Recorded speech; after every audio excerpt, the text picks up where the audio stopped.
Hello बच्चों, हम आज फिर से दोबारा से रिपीट कर रहे हैं linear equation with constant coefficient, जिसमें हमने पढ़ा था y is equal to F of X where y is dependent and x is independent variable. And order क्या होता था हमारे पास, हाईएस्ट डेरिवेटिव, एंड डिग्री होती थी हाईएस्ट डेरिवेटिव की पावर।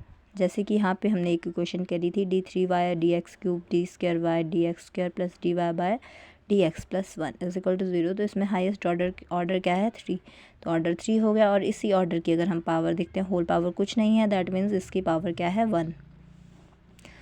उसी तरह से एक और इक्वेशन है d4y upon d x 4 minus d square y upon d x square plus d y by d x plus 5। इसमें देख सकते हैं आप हाईएस्ट ऑर्डर क्या है, 4 है, और इसकी हाईएस्ट डिग्री क्या हो जाएगी, 2।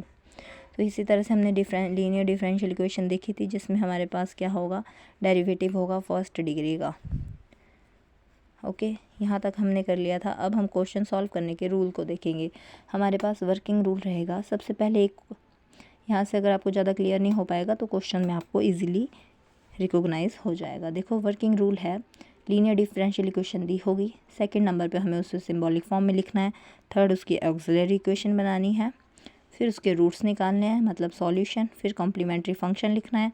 कुछ क्वेश्चन में यहाँ तक जो पहले 5 स्टेप है, हमारी फर्स्ट एक्सरसाइज में आपको 5 ही स्टेप करने हैं। उसके बाद हमारे पास पर्टिकुलर इंटीग्रल आएगा, उसके बाद हमारे पास कंप्लीट सॉल्यूशन आएगा, जो ये CF और पर्टिकुलर इंटीग्रल को प्लस करके हम अब नेक्स्ट अपने क्वेश्चन स्टार्ट करेंगे। क्वेश्चन से पहले हम एक बार देख लेते हैं सिंबॉलिक फॉर्म को रिटर्न कैसे करेंगे। अगर हमारे पास d अपॉन डी एक्स होगा तो उसको हम d पुट करेंगे, d square y upon d x square होगा तो उसको d स्क्र पुट करेंगे, d cube upon d x cube होगा तो उसको d क्यूब करेंगे। इसी तरह से d की power n d x n होगा तो उसको d की पावर n पुट करेंगे, कैपिटल D। उसी तरह से अगर यहाँ पे y लग जाता है, जैसे कि d y upon d x, तो ये डी वाई हो गया, ये d square y upon d x square d square y हो गया, d cube y upon d x cube, तो ये डी क्यूब वाई हो गया। उसी तरह से d n y upon d x n क्या बन जाएगा, कैपिटल डी एन वाई।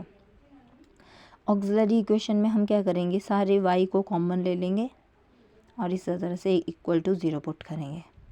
अब रूट्स के लिए हमारे पास 3 टाइप के रूट्स आ सकते हैं, या तो हमारे पास रूट्स रियल और डिफरेंट हो। अगर हमारे पास रूट्स जो हैं डिफरेंट बनते हैं और अलग अलग आते हैं, जैसे कि m1 m2 m3 m4, हमारे फोर्थ स्टेप में रूट्स के हम इक्वेशन के रूट्स बनाएंगे।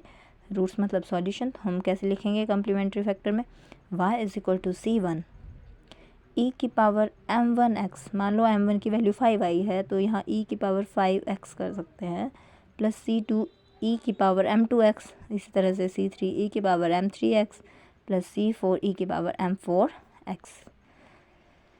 अगर हमारे पास रियल एंड इक्वल रूट आएंगे, दैट मीन्स मान लो यहाँ m1 की वैल्यू 5, इसकी भी 5, इसकी 5 सब की वैल्यू सेम आ गई, तो हम कैसे लिखेंगे अपने सॉल्यूशन को, y is equal to x की पावर 0 c1, फिर x की पावर 1 c2 प्लस x की पावर 2 c3 प्लस x की पावर 3 c4। देखो कितने रूट्स आए थे, 1 2 3 4 आए थे तो c4 तक जाएगी वैल्यू। अगर 5 आते तो c5 तक, 2 आते तो c2 तक ही वैल्यू होती, और लास्ट में ब्रैकेट के बाहर e की पावर mx, मतलब इन सब की वैल्यू को हम क्या मान लेंगे, m। फॉर एग्जांपल जैसे देखो यहाँ 3 दिए, 1 2 3 वैल्यू आई, तो देखो c1 c2 c3, पहले x की पावर 0, फिर x की पावर 1, x की पावर 2, यहाँ तक आ गया, और e की पावर mx हम पुट कर देंगे। इस वाले क्वेश्चन में एग्जांपल में आप देख सकते हैं मैंने क्या लिया है, पहले 3 जो रूट्स लिए हैं वो इक्वल ले लिए, और चौथा और 5वां रूट अलग अलग लिया है। फॉर एग्जांपल अगर हमारे 3 सेम आ जाते हैं और 2 डिफरेंट आ जाते हैं, तो इसी में ही ऐड कर देंगे। 3 तक हो गया था, ये 4th में आ जाएगा, ये 5th में आ जाएगा, और इसमें पुराना ही रूल लगेगा ऊपर वाला। देखो c1 e की पावर m1x, यहाँ पे क्या हो गया c4 e की power m4x plus c5 e की पावर m5x। अगर हमारे पास थर्ड स्टेप आता है रियल रूट्स, अगर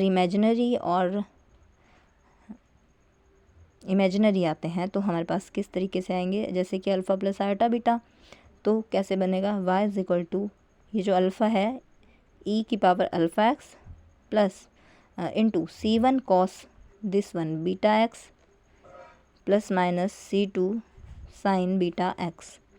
हमें यहाँ पे कंसिडर हमेशा प्लस ही करना है।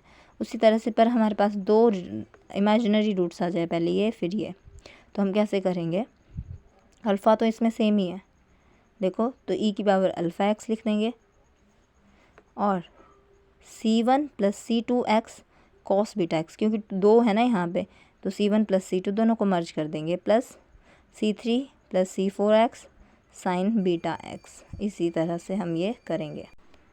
तो फ्रेंड्स, हम शर्मा पब्लिकेशन की बुक में exercise 4A linear equation with constant coefficient first question करेंगे, जिसमें इक्वेशन किस तरह से दी है, d square y upon d x square minus 4 d y upon d x plus 3y।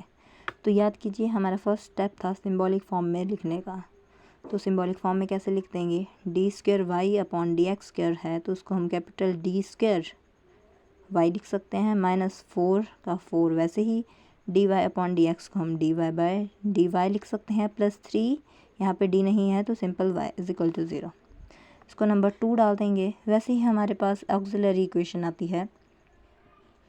Auxiliary equation को कैसे लिखेंगे? यहाँ पे जो y है उसको कॉमन ले लेंगे ब्रैकेट के बाहर, यहाँ बचा d square minus 4d plus 3 is equal to 0। Separately अब दो फैक्टर है यहाँ, D square minus 4d plus 3 और y, सेपरेटली y भी 0 और ये पूरा भी 0, तो एक फैक्टर हमने ले लिया। इसको अब हम सॉल्व करेंगे by factorization method. By factorization method d square minus 4d plus 3, factorization method से हमने इसके d की वैल्यू निकाल ली है। d इज इक्वल टू 1 आया है, d इज इक्वल टू 3। तो देखो d की 2 वैल्यूज़ आई हैं, एक 3 है एक 1 है। तो हमारे पास फॉर्मूला y क्या लिखेंगे हम जब रूट्स को लिखेंगे हमारे पास, तो y is equal to C1 e की power m1x plus C2 e की पावर m2x, ये बनेगा हमारे पास। देखो कितने सॉल्यूशन आए इस क्वेश्चन में, दो सॉल्यूशन है, दैट मीन्स C1 और C2 तक बात जाएगी। तो e की पावर m1 मतलब m1 हमारे पास 3 मान लिया, ये आपकी मर्जी है, किसी को भी आप m1 और m2 लिख सकते हैं। तो मैंने यहाँ पे m1 3 को लिखा है और m2 1 को लिखा है। तो अगर हमारे पास m1 की वैल्यू 3 है तो मैंने यहाँ कुछ गलत कर दिया है 3, तो यहाँ पे m1 की जगह 3 आ गया 3x, और m2 हमारे पास 1 है तो यहाँ हमारे पास क्या आएगा 1x, और ये हमारा क्वेश्चन सॉल्व हो गया है। आप इसको स्टार्टिंग से देख सकते हैं किस तरीके से किया है। नीचे मैंने कुछ दूसरा क्वेश्चन स्टार्ट किया है, दोबारा से गलती से लिख दिया है।